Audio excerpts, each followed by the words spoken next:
In the Impact segment tonight, the fight over health care.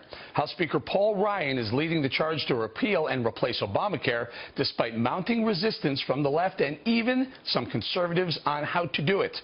Today, President Trump is making clear where he stands in the battle. I want every American to know that action on Obamacare is an urgent necessity.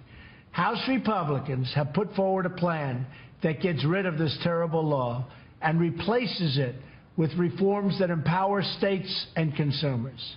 The House plan follows the guidelines I laid out in my recent address to Congress, expanding choice, lowering costs, and providing health care access for all. Joining us now with reaction from Washington, Senator Rand Paul of Kentucky. Welcome, Senator. Thanks for joining us tonight. Big night. Thanks.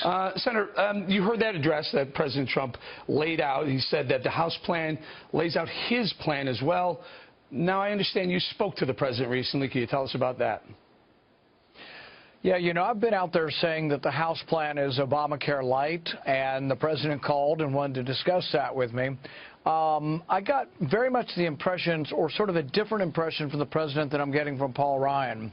Paul Ryan gave a 45-minute press conference in which he said that the choices are binary, which basically means you can either take what he's offering or keep the status quo. I think from the president, I'm hearing that he's much more open to negotiation.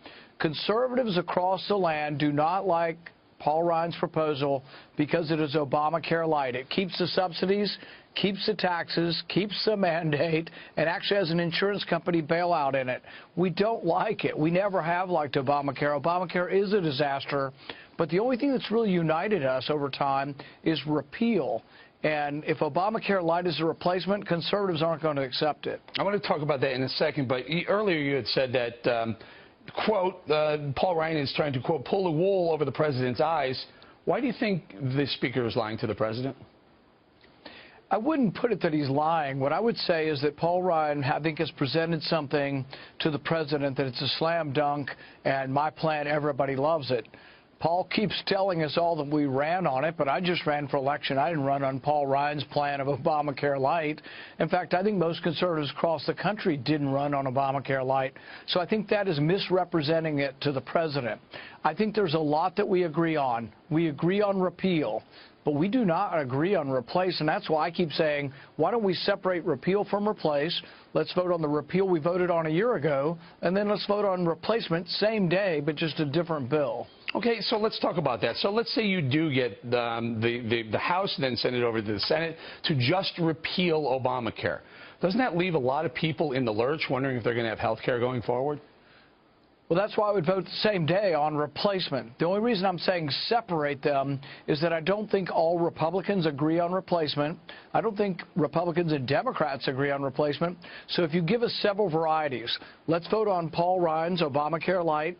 Let's vote on the conservative version, which would be market repeal or market reforms. And then let's let the Democrats have a proposal as well. Maybe we have 4 or 5 different replacements, and that we come to some coalition or coalescing where some replacement can pass. But no, I'm still for voting on both on the same day. I just think they need to be in the separate bill. Well, forgive me, but I'm confused. So if you do repeal and you haven't basically come to an agreement on the replacement, again, don't you risk many, many months, perhaps, before a replacement bill is actually acceptable to everyone, the Freedom Caucus and the more establishment Republicans? No, I think the debates can occur simultaneously, and I really think the votes can occur simultaneously. So, for example, if we're going to have to debate a long time on replacement, let's debate. Let's bring them to the floor. Let's have amendments. Let's have votes. And let's vote, though, on the final passage on both repeal and replacement on the same day. Republicans have some great ideas on replacement. Some of these I agree with Paul Ryan on. For example, letting individuals join a co-op or a buying group or what we call association health plans. This will guarantee issue, meaning that you won't be excluded if you're already sick or have a pre-existing condition. But it does something that no other plan does so far. It gives you the leverage to get a cheaper price. Right now, my fear is if you pass the Obamacare Lite proposal, the individual price of insurance premiums is going to continue to skyrocket. That is my fear. I don't want any part of Obamacare, and so I'm not going to vote for Obamacare Lite because I think it still increases or allows the prices to still continue to rise. All right, Senator Paul, thank you very much for joining us tonight.